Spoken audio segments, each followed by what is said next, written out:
አቤቱ ቸር እግዚአብሔር አምላካችን ሆይ በዚህ ዕለት በዚህ ሰዓት በዚህ ስፍራ በቸርነትህ ስለሰበሰብከን በዚህ ከፍተኛ ቀጠሮ ስላደረስከን ከሁሉ አስቀድሞ ቅዱስ ስምህን እናመሰግናለን። ቸር እግዚአብሔር አምላካችን ሆይ ሁለት ወይም ሶስት ሆናችሁ በስሜ ከተሰበሰባችሁበት እኔም ከዚያ በመካከላችሁ እገኛለሁ ብለሃልና ቃል ኪዳንህን እንድታጸናለን በመካከላችን እንድትገኝልን ስብሰባችንን እንድትባርክልን ልናውቀው የሚገባንን የሚጠቅመንን ትምህርት እንድታስተምረን አይምሮአችን ሊሸከመው ሊመረምረው ሊረዳው ሊጠቀምበት የሚችለውን ምስጢር እንድትገልጽልን ቅዱስ መንፈስህን እንድታሳድርብን ሀገራችን ኢትዮጵያን ኦርቶዶክሳዊት ተዋሕዶ ቤተክርስቲያናችንን ክርስቲያን ሕዝብህን በቸርነት እንድታስብልን መዓቱን በምህረት ቁጣውን በትዕግስት እንድትመልስልን ክረምቱን ዝናሙን ዘሩን መሬቱን እንድታስማማልን ከዘመነ ማቴዎስ ወደ ዘመነ ማርቆስ በሰላም እንድታሸጋግረን እንለምንሃለን እንማልድሃለን። ክብር ምስጋና ለአብ ለወልድ ለመንፈስ ቅዱስ ይሁን ዛሬም ዘወትርም ለዘለዓለም አሜን። አባታችን ሆይ በሰማይ የምትኖር ስምህ ይቀደስ፣ መንግሥትህ ትምጣ፣ ፈቃድህ በሰማይ እንደሆነች እንዲሁ በምድር ትሁን። የዕለት ምግባችንን ዛሬ ስጠን፣ በደላችንን ይቅር በለን እኛም የበደሉንን ይቅር እንደምንል፣ አቤቱ ወደ ፈተና አታግባን ከክፉ ሁሉ አድነን እንጂ መንግሥት ያንተ ናትና ኃይል ምስጋናም ለዘላለሙ አሜን። እመቤታችን ቅድስት ድንግል ማርያም ሆይ በመልአኩ በቅዱስ ገብርኤል ሰላምታ ሰላም እልሻለሁ። በሐሳብሽ ድንግል ነሽ፣ በሥጋሽም ድንግል ነሽ። የአሸናፊው የእግዚአብሔር እናት ሆይ ሰላምታ ላንቺ ይገባሻል። ከሴቶች ሁሉ ተለይተሽ አንቺ የተባረክሽ ነሽ፣ በማኅፀንሽ ፍሬ ኢየሱስ ክርስቶስ ምስጉን አምላክ ነው። ደስ ያለሽ ጸጋን የተሞላሽ እመቤቴ ሆይ እግዚአብሔር ከአንቺ ጋር ነውና ደስ ይበልሽ። ከተወደደው ልጅሽ ከጌታችን ከመድኃኒታችን ከኢየሱስ ክርስቶስ ምሕረትን ለምኝልን ኃጢአታችንን ያስተሰርይልን ለዘላለሙ አሜን። ኦ እግዚእ ኢየሱስ ክርስቶስ በከመ አበየ ሳህልከ ወምሕረትከ ስረይ ኃጢአትየ ወኃጢአተ ኩሉ ሕዝብከ። ጌታዬ ኢየሱስ ክርስቶስ ሆይ እንደ ይቅርታ እንደ ቸርነትህ ብዛት የእኔንም የሕዝብህንም ኃጢአት አስተስርይ። በማወቅ ባለማወቅ በማሰብ በመስራት በመናገር የተፈጸመውን ሁሉ ያሪፍታ ይባርክልን። ነሐሴ ሐምሌ 30 ቀን 97 ዓመተ ምህረት የሐምሌ ወር ሳጥን ነው ማለት ይቻላል። ሳጥን ሙዳይ አገልግል ማለት ይቻላል። እነዚህ ዕቃዎች የልዩ ልዩ ነገሮች መሰብሰቢያዎች ናቸው እና ሐምሌ ብዙ ታሪኮችን ያቀፈ ነው። ባለፈውም እንደተነጋገርነው ከሐዋርያት የብዙዎቹ መታሰቢያ ሐምሌ ነው። ሐምሌ 2 ቀን ሐዋርያው ታዲዮስ ነው። ሐምሌ 5 ቀን ያለቆቹ ሐዋርያት የጴጥሮስ የጳውሎስ መታሰቢያ ነው። ሐምሌ 10 ቀን የሐዋርያው ናትናኤል መታሰቢያ ነው። ሐምሌ 15 ቀን አሁንም የጴጥሮስ የጳውሎስ መታሰቢያ ነው።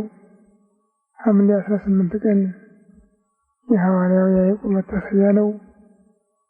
ሐምሌ 3 ቀን የታላቁ ሊቀ ጳጳሳት የቅዱስ ቄርሎስ መታሰቢያ ነው። ሐምሌ 19 ቀን የሕፃኑ የቅዱስ ቂርቆስ መታሰቢያ ነው።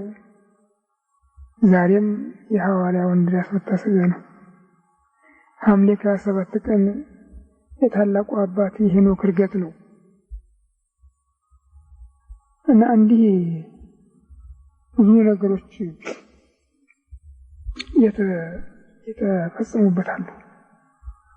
ሌላም ባለፈው ጠቅሼዋለሁኝ። ሐምሌ 15 እና 16 17 ኢያሱ ፀሐይን ያቆመበት በድል የበነመበት ታላቁ ነቢይ ዮናስ 3 መዓልት 3 ሌሊት በከርሰ አንበሪ አድሮ የወጣበት ነው። እና እንዲህ አይነት ብዙ ታሪኮች የሰበሰበ ነው። ያስደንቃቸዋል። የዘር መቋጠሪያ ብቻ አይደለም፣ ለዘሩ መቋጠሪያው ሰው ዛሬ ያልተዘራ ዘር ነገ አይገኝም። በተለይ የጤፍ በአሁኑ ጊዜ ወደቂዋም መነሻዋም ሐምሌ ነው። ካጣች ያህል ነው እና በታላቁ አባት በጻድቁ በኖህ ታሪክም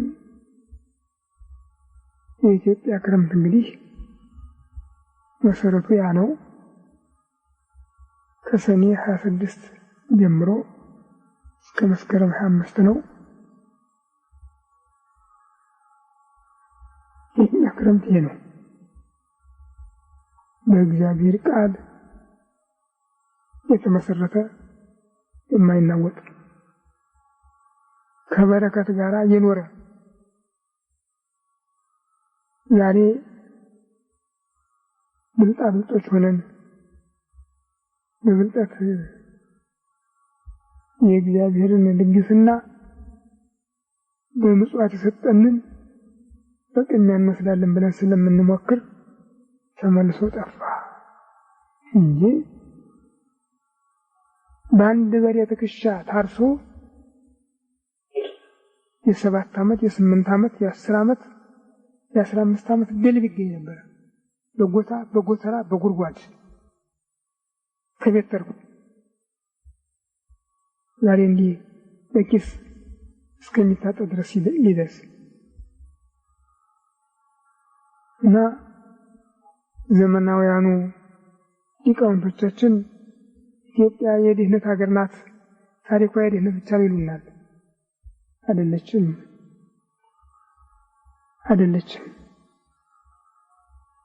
የገነት ጎረቤት እንደመሆኗ የሀብት፣ የበረከት፣ የጸጋ፣ የሕይወት፣ የልዕልና፣ የቅድስና አገር ነበረች። በዚህ 100ኛ ዓመት ብቻ ነው ይሄን ሁሉ የተራቆተች ሁሉንም ያጣችው። በልዩ ልዩ የመድኃኒት ስም የገባው ዝቃጭ ማዳበሪያ እና እሱን የመሳሰሉት ሁሉ ምድሪቱን መካን አደረጓት። መካን ብቻ አይደለም፣ አያችሁ፣ አንድ ምግብ ሳይስማማችሁ ሲቀር በሆዳችሁ ውስጥ ከመጎራበጥ አልፎ በውጭ ቆዳ ላይ የሚያሳየው ምልክት አለው እና ያ ከምግብ የሚመጣ ነው። የኢትዮጵያ ምድርም ከፈረንጅ ልዩ ልዩ ቅመም መድኃኒት የተቀበለችውን ማዋጥ አልቻለችም፣ አልተቀበለችው። ይህ በመሆኑ ምድሪቱ ፍሬ ለመስጠት መካን ከመሆኗም ሌላ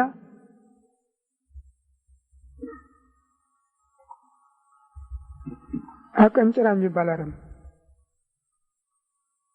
አንድ ጊዜ ከበቀለ አካባቢውን ሁሉ የሚያደርስ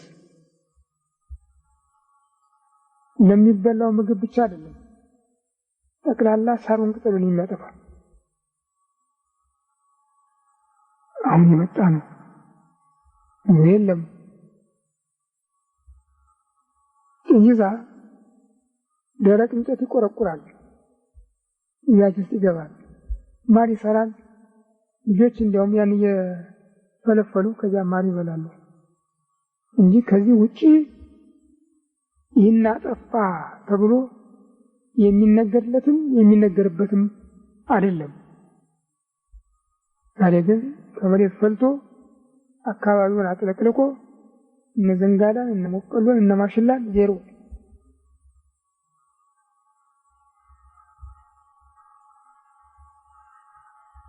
እና ብዙ አስቸጋሪ ሁኔታዎች እየታዩ ነው። ድሮ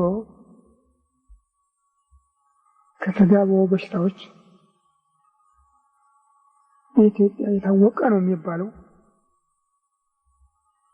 ከምንዝር የሚወለደው ቂጤ ብቻ ነው። ሌላ የለም ነበር። እሱም ከተጠናቀቁ በቃው። ከአንድ ወደ ሌላ የሚተላለፍበት ነገር የለውም። ከዛ ቀጥሎ ጨብጥ የሚባል ነገር መጣ። ከዛ ቀጥሎ ባምቦሌ የሚባል ነገር መጣ። አሁን ደግሞ ወንድና ሴት ይገናኙ አይገናኙ አይታወቅም። ግን ያም ቢመረመር ኤድስ ነው የሚባል እኔ ክትባት እንደሆነ ነው ቆጥረው እንጂ በእርግጥ ከሰዎች የተወለደ በሽታ ነው ያላምነው። ለምን ቢባል አንድ በሽታ መጀመሪያውኑ ፈለጠኝ ቆረጠኝ የሚል ስሜት መስጠት አለበት። ሆዴን ይቆርጠኛል ራሴን ይፈልጠኛል ካላለ በህይወት በሰላም እየዘለለ ሄዶ ሲመጣ ግን ታመሃል ተብሎ ይመጣበት ነው ያቺው ጀለቅ።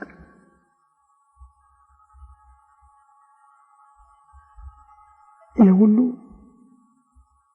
እግዚአብሔርን ከድተን ለሰው የጌታ አድረን ያመጣ ነው ጣጣ ነው።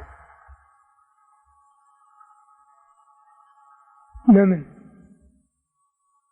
መድኃኒቱ ብቻ ሳይሆን ሃይማኖቱም ፖለቲካውም ዝቃጩ መጥፎ ነው። የፖለቲካውና የሃይማኖቱ ዝቃጭ ባሰበት። አፄ ዮሐንስ ደጃዝማች መሸሻን አፄ ምኒልክ ባለሟል ነበሩ። ፈረንሳይኛ ስለሚያውቁ ፈረንሳዮችን የሚያነጋግሩ ሰዎች ነበሩ። ከሰው ቋንቋ አልፎ በሰይጣን ቋንቋ የሚናገር ይሏቸው ነበር ይባላል። ፖለቲካ የሚባለው የሰይጣን ቋንቋ ነው ራሱ። አንድ እውነት የሌለበት እንጃ የኢትዮጵያ ሕዝብ ስነ ፍጥረትን ለውጦ ካልሆነ በስተቀር እንዲህ ሊሆን አይችልም ነበር። ምን አይሳሳትም ላይጠፋው ምንም። በአሁኑ ጊዜ ሀገሩን እያጠፋ ነው። የህዝብ ሀገሩን እያጠፋ ነው። ዘር እየጠፋ ነው። ከንጹህ ዘር ከሚዘራው ከሚተከለው ከንጹህ ዘር ጀምሮ የሰው ዘርም እየጠፋ ነው ማለት ይቻላል። እኔ ድሮ ሎሚ እና አድርቲ በኪሴ መያዝ ወድ ነበር። ምክንያቱም ሽታቸው አይለወጥም። ምን ጊዜ እንዲቀመጥ ያው ነው። ይደርቁ እንደሆነ ነው እንጂ ሽታቸው አይጠፋም። ከልብሱ ጋር አብሮ ይኖራል እና በዚህ ምክንያት ለሚናርቲ በጊዜ አልጠፋም ነበር። ዛሬ ግን እንግዲህ እኔ አፍንጫ ተደፍኖ እንደሆነ አላውቅም እንጂ ሁላችሁም የምትመሰክሩበት ነው። ሎሚ መዓዛ የለውም፣ አርቲ መዓዛ የለውም፣ ነገ አይገኝም። ሌላው ሊገርማችሁ እምነት ከቤተ ክርስቲያን አስቀድሰን የዕጣኑን እራሪ እንወስዳለን። ያ ነገር ተቋጥሮ በኪሳችን እንይዘዋለን። ካልጠፋ በስተቀር መዓዛው አይለወጥም። ይዋሽን መስክሩብኝ። የሚመቁ ይሄ ነው። በተለይ የዲማ እምነት ዛሬ ግን አመድ ነው። ልዩነቱ የነበር እንዲያውም እምነት መሆኑ የሚታወቀው በመዓዛው ነበር። የለም ምክንያቱ ሃይማኖቱ ጭርሶ መሞቱን የሚያሳይ ነው። መሞቱን የሌለ መሆኑን በዛች ቤተክርስቲያን የእግዚአብሔር ጸጋ አለመኖሩን የሚያሳይ ነው። ሰውም እንደሱ ነው የሆነው። ሰውም ብቻ ካገኘ ገንዘብ ካጣም ለሰው ጌታ አድሮ እንዳልሆነ ሆኖ መቅረት እንጂ ራሱን የሚያከብር የሚኮራ የልብ ሐሞት ያለው እውነትን ተናግሮ ከመሸበት ያድራል እንደሚባለው ሆነ ሰው የለም። ታዲያ ይሄ የእግዚአብሔር ቁጣ እኮ ነው።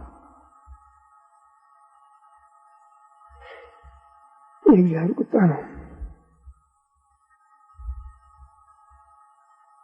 አሁን ተሰማ እንደውም ቂጥኝም እንደገና እየተባዛ ነው ይሉኛል። ኤልስ ብቻ ነው እሱም እየተባዛ ነው በከተማ እያሉ ነው። ታዲያ ፊታችንን ወደ እግዚአብሔር ብንመለስ ግን ምናልባት አዲስ ሀገር አዲስ ሕይወት ማግኘት እንችል ይሆናል። እሱ ይቻለዋል። የማያረጅ አዲስ ነው። በነገሩ ያለንበት ዘመን በጥሪ የመጣ ነው። እግዚአብሔር ጠርቶ ያመጣው ነው። በማቴዎስ ወንጌል ምዕራፍ 24 እና በልዩ ልዩ ጽሑፎችም እንደተገለጠው በኋላ ዘመን ብሎ እሱ ራሱ የመምጣትና የዓለሙ ፍጻሜ ምንድን ነው የሚል ጥያቄ ላቀረቡት ለደቀ መዛሙርቱ የሰጠው ምልክት ሕዝብ በሕዝብ ላይ፣ መንግስት በመንግስት ላይ ይነሳሉ፣ በየአገሩ ራብ፣ ጦር፣ ቸነፈር፣ ሽብር ይሆናል። አታድንቁ ነው ያለ።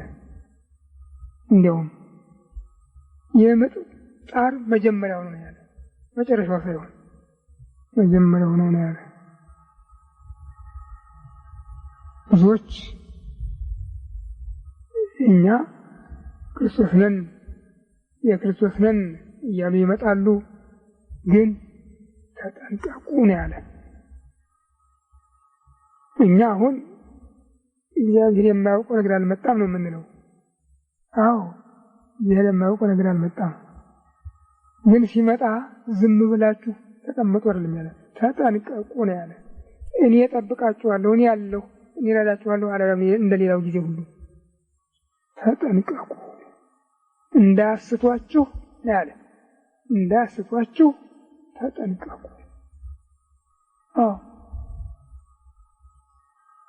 ወንጌል በሞላው ዓለም ይሰበካል አለ። ከዚህ የበለጠ ደስ የሚያሰኝ ነገር የለም። ክርስቲያን ለሆነ ሁሉ ወንጌል በሞላው ዓለም ይሰበካል፣ ግን መፈራረጃ ሊሆን ነው ያለው። ያጽድቅ ነው አላለም። መከራውም ለሱ ነው። መከራውም ለሱ ነው። በተቀደሰው ቦታ አለ ጌታ የርኩሰት ምልክት ቆሞ ባያችሁ ጊዜ ያን ጊዜ በነቢዩ በዳንኤል የተነገረው እንደደረሰ እወቁ ነው ያለ።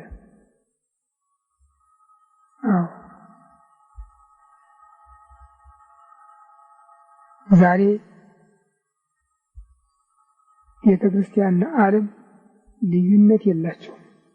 አንድ ቋንቋ ነው የሚናገሩ፣ አንድ መንገድ ነው የሚሄዱ፣ አንድ ነገር ነው የሚናገሩ። ያው የፖለቲካ ዝቃጭ፣ ልማት ልማት ልማት ልማት። የተኙ ሙታን እንኳን እንዳልኩ ከመቃብራቸው እየፈለሱ በክርስቲያኖች እጅ ክርስቲያኖች ነን በሚሉ መንስ አይደሉም፣ ነን በሚሉ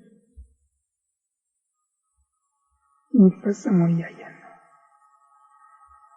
በዚያ ጊዜ ይላል ጌታ ዓለም ከተፈጠረ ጀምሮ ያልተደረገ ወደፊትም ይደረጋል ተብሎ የማይታሰብ ነገር ይደረጋል። ለሚያጠቡ፣ ለጸነሱ፣ ለወለዱ፣ ለሚያጠቡ፣ ለሚያሳድጉ ወዮላቸው ነው ያለው። ዛሬ ከወላድ በቀር ማን ነው ጭንቅ ውስጥ ያለ? ወላድ ብቻ ናት። ልጅን በግርብ ታስሮ ቤት መዋል አይቻልም። ከዚያ የበለጠ ደግሞ ተማሪ ቤት ነው የሚውለው። ትማራለህ ና ተብሏል። ትማራለህ፣ ትሞታለህ ያለ የለም። ትማራለህ ነው ያሉት። አትማርም ቤት ነው ጥሩ ነበር። ትማራለህ አሉት እና ግን የሚማር መስዋዕት ስለልጅ ለግን የጠበቀው ሞት ነው። እና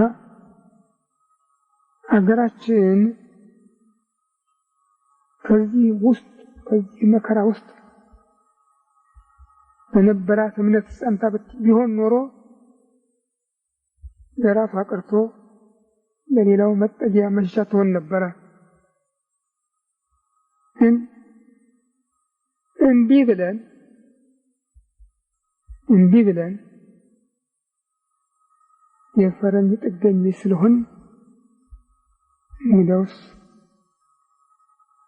እነሱ የሚጠጡትን እናንተም መጋት አለባችሁ ብሎ ገራ መጣው። አመጣው። እነሱም እኮ እምቢ ስላሉ ነው። እኛም እምቢ ካልን ያው ነው።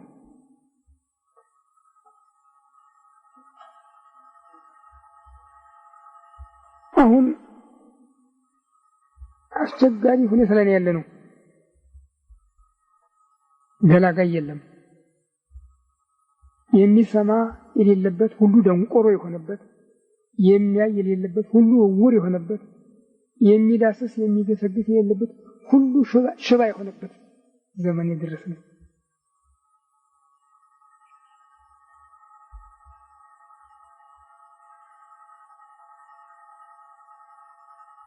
እንጃ እንዲህ ያለ ነገር የሰው ይጨነቅ።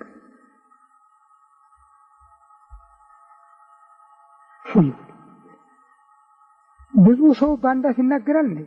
ሰምታችሁ ታውቃላችሁ? ለመሆኑ ብዙ ሰው በአንድ አፍ ሲናገር በአንድ ልብ ሲያስብ ይስም አይቻልም ካሁን በቀር። አሁን ግን ሰውን ሁሉ ሳየው በአንድ ልብ የሚያስብ ነው፣ በአንድ አፍ የሚናገር ነው። አንድ ቋንቋ ብቻ ነው የሚነገረው። ትናንትም ዛሬም ከትናንትና ወዲያ ደስ ነው የማየው። ምናምን ተናገሪው እውነቱ ይናገር አይናገር የራሱ ፈንታ ነው። እኔ ግን ስሰማ አንድ አፍ ነው የምሰማው እና ትልቅ ፈተና ውስጥ ነው የደረስን።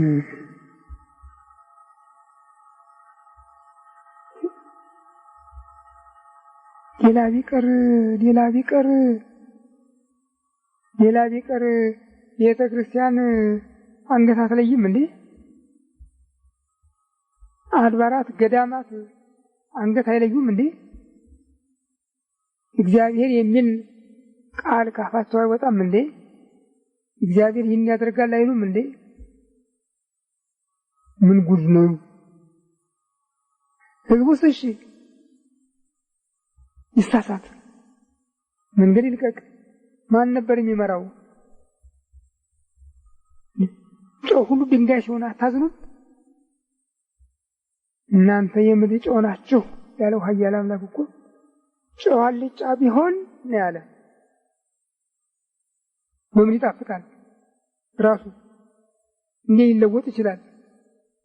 ድንጋይ ነው ተብሎ አውጥቶ ከመጣል በስተቀር ሌላ መድኃኒት የለውም ነው ያለ። አዎ ዓለምን ሊያጣፍጡ ዓለምን ወደ እግዚአብሔር ሊመልሱ ተሾመው የነበሩ ጳጳሳት፣ ቀሳውስት፣ ዲያቆናት፣ መነኮሳት ድንጋዮች ነው፣ የጨው ድንጋዮች።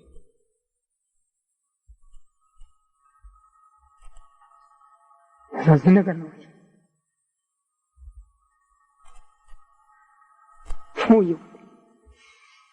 አንድ ሰው ነበሩ ይባላል ጎጃም ወይጠፉ ክሌቱ አየንት በአሐቲ ዕለት ይሉ ነበር አሉ።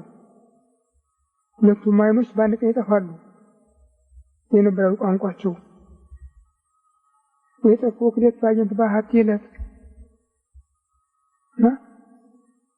ምን ማለታቸው እየተባለ ይነገር ነበር። እኔ ሰውዬን አላውቃቸውም፣ ታሪካቸው ስለደረሰኝ። እሳቸው ግን ይህ ያሁኑ ዘመን ታይቷቸው ኖሯል። ሁለቱም መሪ ንጉስም ጳጳስም የሌሉበት፣ ቤተ መንግስትም ቤተ ክህነትም የሌለበት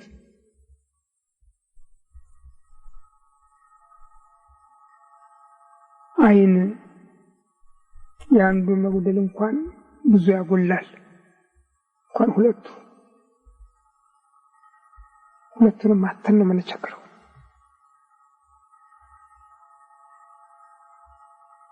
ከሁሉ ነቢዩ ኢሳይያስ እናቴ ያ አይናማ የዓለምን ሕይወት እስከ መጨረሻው የዳሰሰ እግዚአብሔር ምን አይነት ጸጋ ቢሰጠው ነው።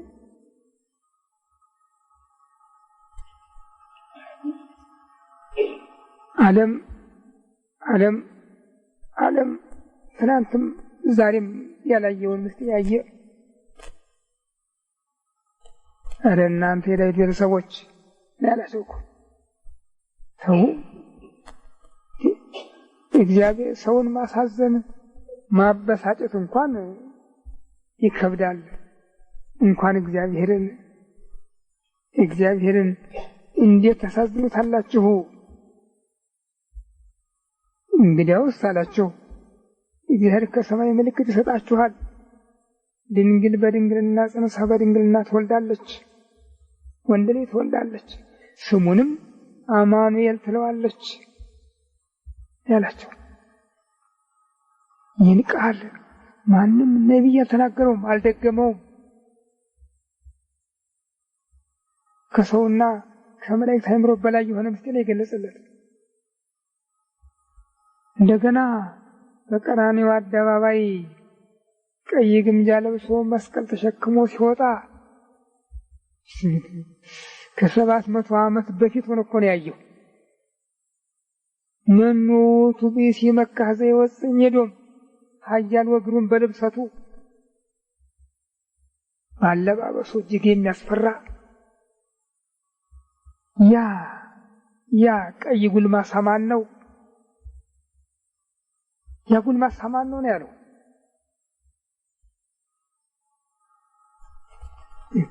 ከ700 ዓመት በፊት። ዛሬም ላለው ዘመን ወኮነ ጽድቅነ ሁሉ ከመጽድቀ ትክቶ ጽድቃችን ሁሉ እንደ መርገም ጨርቅ ሆነ ነው ያለ። እንዲህ ያለ ነው የሆነው። አሁን በዓለም ያለች ቤተክርስቲያን ሰውን ከእግዚአብሔር ማስታረቅ ተሳናት፣ ራሷ ስለወደቀች ተሳናት እና ሞት ነገሰባት። ነገሩ ቀጠሮ ነበረው፣ በቀጠሮ ነው የመጣ። አራተኛው ማኅተም በተከፈተ ጊዜ ዝንጉርጉር ፈረስ ወጣ። በላዩ የተቀመጠው ሞት ይባላል፣ መቃብር ትከተለዋለች ነው ያለ። ታላቅ ሐዋርያ እስከ ዓለም ፍጻሜ ተራ በተራ ቁጭ አድርጎ መዝግቧታል። አንድ ባንድ መቃብር ትከተለዋለች። በምድር አራተኛ እጅ ላይ በሞት ጥቁር፣ ቀይ፣ ነጭ የማይባል ድብልቅልቅ ማን ነው የምትሉት? ዲሞክራሲ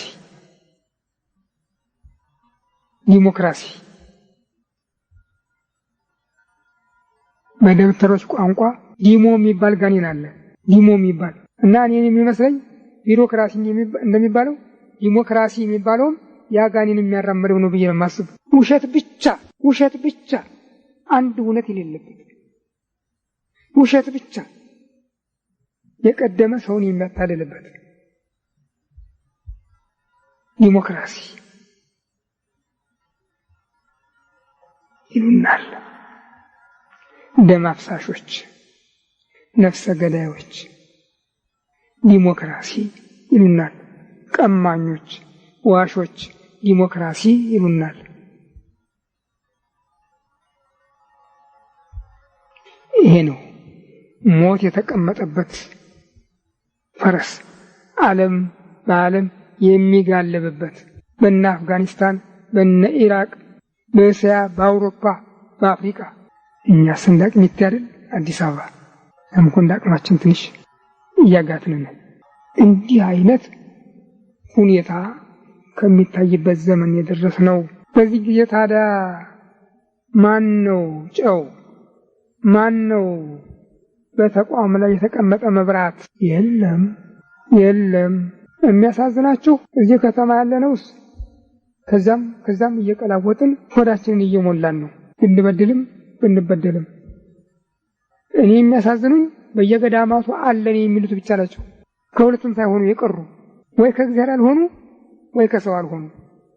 ሰው እያመለኩ እግዚአብሔርን እያሳዝኑ የሚኖሩ እንዲህ ያለ መቅሰፍት የደረሰብን።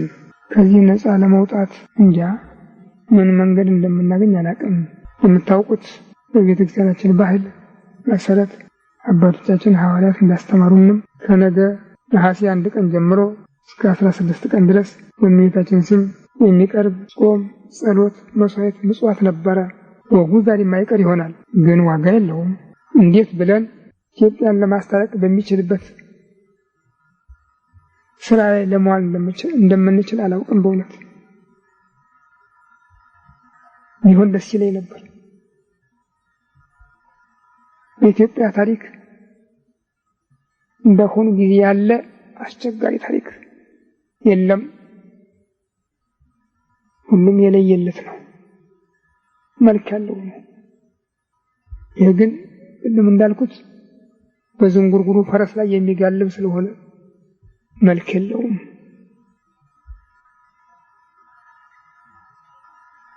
የለውም።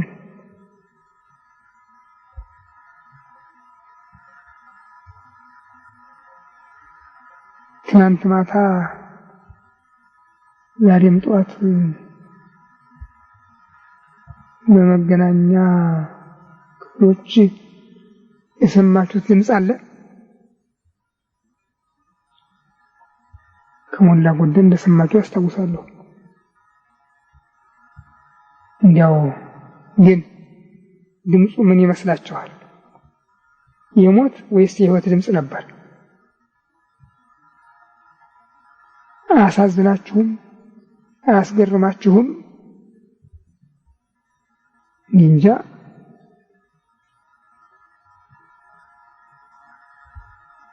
እኔ እንዲህ ያለ ታሪክ የሰማሁ ከባይዳን ብቻ ነው።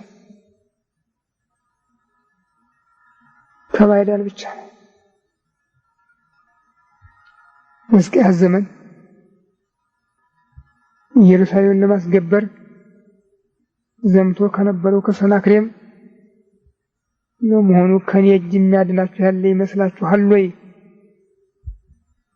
አባቶችም እኔም ብዙ ሀገር አጥፍተናል። ጣዖታቶቻቸው ሀገራቸውን አላዳኑም። እናንተስ እግዚአብሔር የምትሉት ጣዖት ያድናችሁ ይመስላችኋል ወይ ሲል የተናገረ ያ ሰው ብቻ ነው።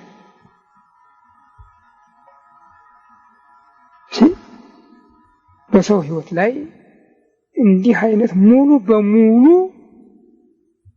ሞትን ሆኖ የሚናገር ሰው አልሰማሁም።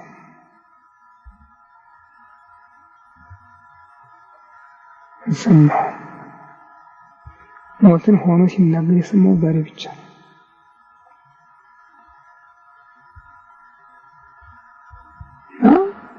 ይህ ሁኔታ የሰውየው አይደለም፣ የኛ ኃጢአት ያመጣው ነው። የኛ ክፋት ያመጣው ነው። የኛ ኃጢአት፣ የኛ ክፋት፣ የኛ ልግመት፣ የኛ ሸር ያመጣው የወለደው ነው። እኛ የእግዚአብሔር ብንሆን እኮ እንዲህ አድርግም እግዚአብሔር ወያነግስ በሴ መደለው በእንተከ ህዝብ ስለ ህዝቡ ክፋት ተንኮለኛ መሪ ያስነሳል ነው የሚል። የኛ ክፋት ነው የሚያመጣው።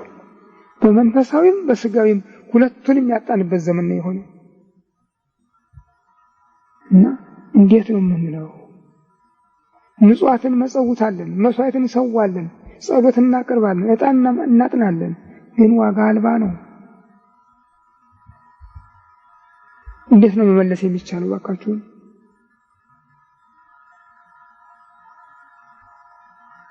እንጃ። እሱ ግን ሊመልሰው ይችል ይሆናል። አዎ እኛ ሳንሆን የፈሰሰው ደም አቤት ይላል፣ አቤት ይላል። የፈሰሰ ደም አቤት ይላል። እሱም በዛ ጆሮውን ይሰጣልና አንድ ቀን ኢትዮጵያ ነጻ ትወጣ ይሆናል። ስለዚህ ግን አወዳደቁ የተበላሸ ነገር ነው በመንፈሳዊ በስጋዊ። ስለዚህ እኛ ሁላችንም በደለኞች ወንጀለኞች ነን እና እስቲ ፊታችንን ወደ እግዚአብሔር መልሰን አቤት እንበለው። ምንም አላማረብንም። ምንም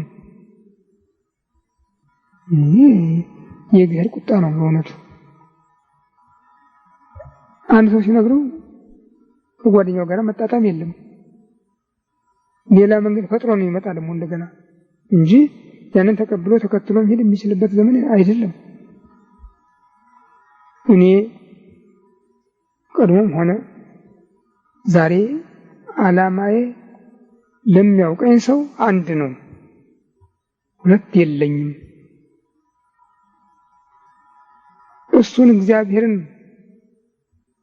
ለሕዝቡ ከማቅረብ በስተቀር አዲስ ነገር ፈጥሬ አዲስ ነገር አድርጌ ራሴን በዚህ አቋቁሜ በዚህ ረድቼ እንዲህ ያለ ድርጅት ፈጥሬ የምለው ነገር የለኝም።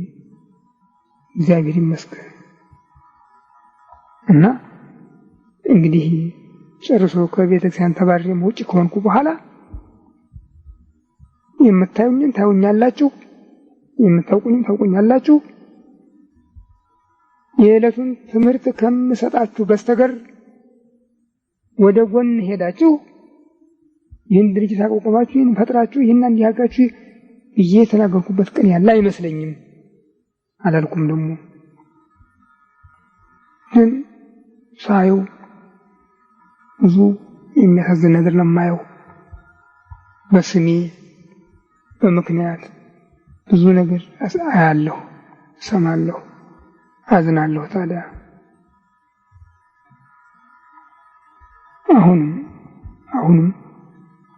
አሁንም ዛሬ የምሰጣችሁ አደራ ባላችሁበት ሆናችሁ እመቤታችንን ለምኗት፣ እንዳትጨክንና ብቻ ትጠፋ ለምኗት። ባለቤቱ ብሏል። ቅዱስ ዮሐንስ ወንጌላዊ በራእዩ በምዕራፍ 16 በቁጥር 15 ላይ ጽፎታል። እኔ እንደ ሌባ ድንገት እመጣለሁ፣ ወብፁዕ ዘይተግህ ወያዕቅብ አልባሲሁ ከመ ይሁር ራቁ ወያስተሪ ኀፍረቱ። ተግቶ ልብሱን የሚጠብቅ ሰው ብፁዕ ነው፣ ራቁቱን እንዳይሄድ እርቃኑ እንዳይገለጥ ብሏል። እና እርቃናችን እንዳይገለጥ ሀገራችንም ከሀገር ቤት እንዳትጠፋ ከተፈለገ ጠንከር ብለን ለእመቤታችን መንገር አለብን። ያቺ ቤተክርስቲያን ብትኖር ኖሮ አሰጋንም ነበር። ግን የለችምና በየራሳችን የጥናታችንን አቤት ማለት አለብን። ለነፍሳችን፣ ለራሳችን፣ ለህይወታችን፣ ለቤተሰባችን። ስለዚህ ተመልሰን ለመገናኘት እግዚአብሔር ካበቃን ፈቃዱ ይሁንልን። ያለዚያ የሱ ፈቃድ ይሁን ምን እናደርጋለን? የምናደርገው ነገር የለምና እንዲህ ከጾም በኋላ ነው የምንገናኘው። ያድረስ ግን በያላችሁበት ለእመቤታችን ንገሯት። አገሪቱን ርስት ህዝቧን አስራት አድርጌ ሰጥቼሻለሁ ብሎሻል። ሰይጣን ለምን ይቀማሻል? በባት ለምን ይቀማሻል? ከአንቺ እሱ ይበረታሉ፣ እሱ ያሸንፋሉ። እና ህዝብሽን አገርሽን አድኝ ብላችሁ ንገሯት። የሕያው አምላካችን ተመልሰን ለመገናኘት ያብቃን።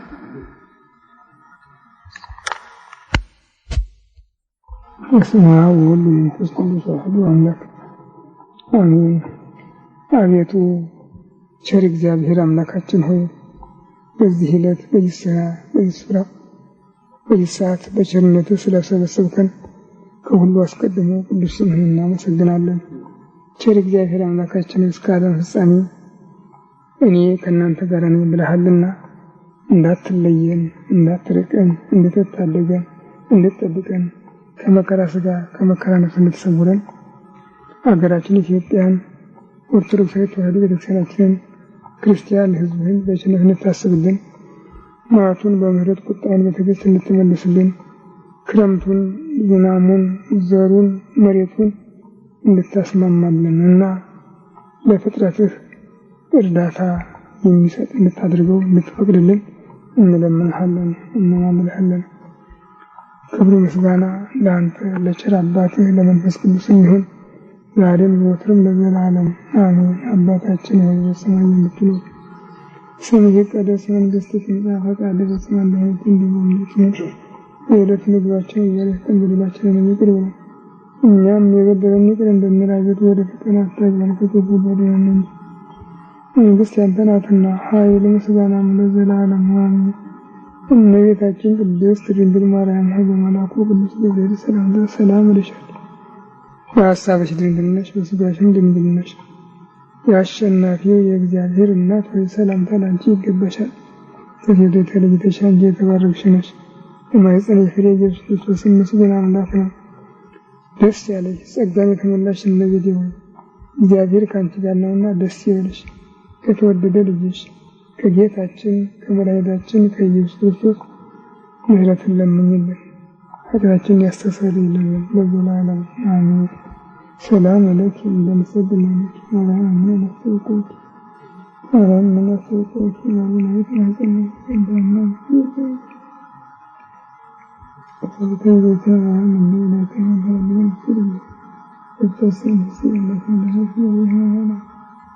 لهم يسأل فلسطين فلسطين وسيرون فلسطين فلسطين بالحبيب والظلام لله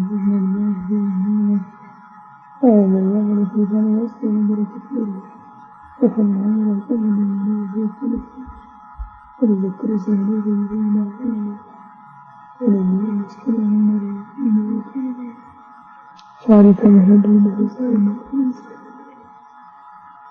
ቸሪቱ አማላጅቱ ወላዲተ አምላክ አገርሽን ታውቂያታለሽ፣ ሕዝብሽንም ታውቂዋለሽ። ፈጠረችን ማለት ብቻ ነው የሚቀረው። ከዚህ በቀር ግን ከአንቺ ፍቅር የሚያጎድል ማንም የለም፣ ሴትም ወንድም ቢሆን። ግን የሕዝብ በአሁኑ ጊዜ በሰይጣን ወጥመድ ውስጥ ወድቆ ነው የሚገኘው። አዳኝ መድኃኒትም የለውምና አንቺ በአብ በወልድ በመንፈስ ቅዱስ ዙፋን ፊት ስለ ኃጥአን ሁሉ በምታቀርቢው በአማላጅነትሽ እንድታስቢን ይችን ቤተክርስቲያን ይችን ሀገር ከጥፋት እንድታድኝ ሳሊ ለነ ቅድስት ስትልሽ የምለች ቤተክርስቲያን ናት። ሳሊ ለነ ቅድስት ስትልሽ የምለች ሀገር ናትና ይችን ሀገር ይችን ቤተክርስቲያን ይህን ህዝብ የአምላክ እናት ወላዲተ አምላክ እማ አምላክ ሲሉሽ ምዕመናን እያንዳንዳቸው ካፋቸው ማልጠብ ይል ነበር። ላንቺ ያላቸው ፍቅር ላንቺ ያላቸው አክብሮት ልዩ ነው። የሰይጣን ሰራዊት ፕሮቴስታንት እስከሚገባበት ጊዜ ድረስ አሁንም ትግሉ አለ። ስለዚህ ህዝብሽን እንድታማልጂ ከጥፋትም እንድታድኝ እንለምንሻለን፣ እንማልድሻለን። ያ ጾመ ፍልሰታ ከኛ ይልቅ አንቺ ታውቂዋለሽ። ወላጆች ብቻ አይደሉም ደጅ ሲጠኑ ሲኖሩ ህፃናት የህፃናት ጊዜ የህፃናት በዓል የህፃናት ውሎ የህፃናት መሰማሪያ ሆኖ መኖሩን አንቺ ታውቂያለሽ። ቤተክርስቲያን ህፃናት የሚገኙበት ይሄ ጊዜ ብቻ እንደነበረ አንቺ ታውቂያቸዋለሽ ቁጥራቸው። የነዚያን ሁኔታ አስበሽ ህፃናት ካንቺ እጅ እንዳይወጡ ህዝበ ክርስቲያን ካንቺ እጅ እንዳይወጡ ይቅር እንድትይን እንድትለምኝልን እንድትማልጅልን እኔ በሦስቱ ሥላሴ ስም ተማጽኜ እለምንሻለሁ፣ እማልድሻለሁ። ሌላ ምን ነገር አልችልም። በአብ በወልድ በመንፈስ ቅዱስ ስም ተማጽኜ እለምንሻለሁ። ለዚህ ስም አንቺ ምን ብላለሽ? እመቤቴ ህዝብሽን አስቢ እባክሽ ተይ እባክሽ አይክፋሽ። ጌታ ኢየሱስ ክርስቶስ እናት በእመቤታችን አማላጅነት ኃጢአታችንን ይቅር ጸሎታችንን ትቀበለን እለምንሃለሁ እማልድሃለሁ። ክብር ምስጋና ለአንተ ለቸር አባትህ ለመንፈስ ቅዱስ ይሁን ዛሬም ዘወትርም ለዘላለሙ አሜን። አባታችን ፈቃድ በሰማይ ሁላችንም